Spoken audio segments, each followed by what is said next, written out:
só sabe reclamar. Eu me pergunto quando é que tu vai acordar.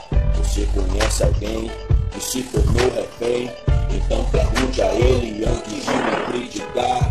Mas quando o bicho pegou e o troço ficou nervoso, você ligou pra mim e vai ligar de novo. E quando eu chegar, bandido deu azar. E até eu vi alguns malandros vai se borrar todo. Minha rotina dura e o turno foi puxado. Pois desde as 4 da manhã que eu tô acordado. Mulher e filho em casa, que Deus os tenha guardado. Agora minha família é o meu parceiro do lado. Eu não me desespero, tá tudo planejado. Pode tá o pau quebrando, tiro pra todo lado. Tem nego de MT-40 e pistola e fuzil. Mas o meu time tá montado e vai a 1000. Será só imaginação?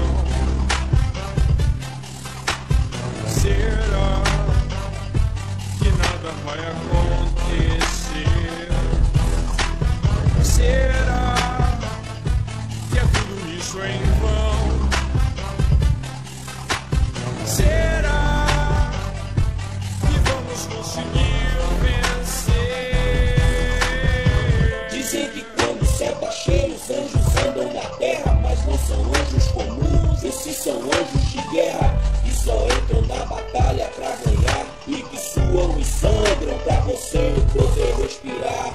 Pois enquanto tu dormes, eu estou em alerta. Progredindo beco em beco na favela.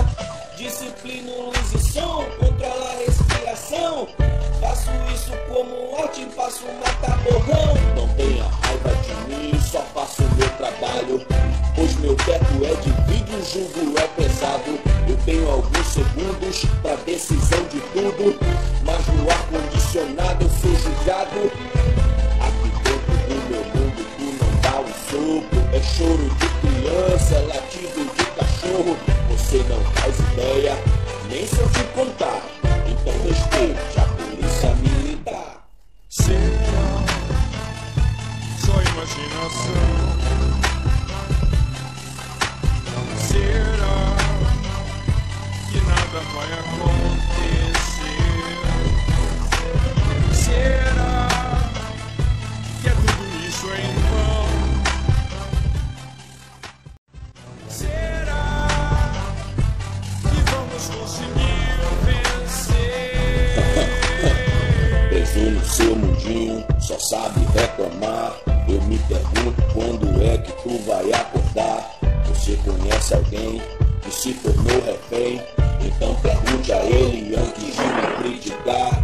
Mas quando o bicho pegou e o troço ficou nervoso, você ligou pra mim e vai ligar de novo. E quando eu chegar, bandido deu azar. E até eu vi alguns malandros vai se borrar todo. Minha rotina dura e o turno foi puxado. Pois desde as 4 da manhã que eu tô acordado. Mulher e filho em casa,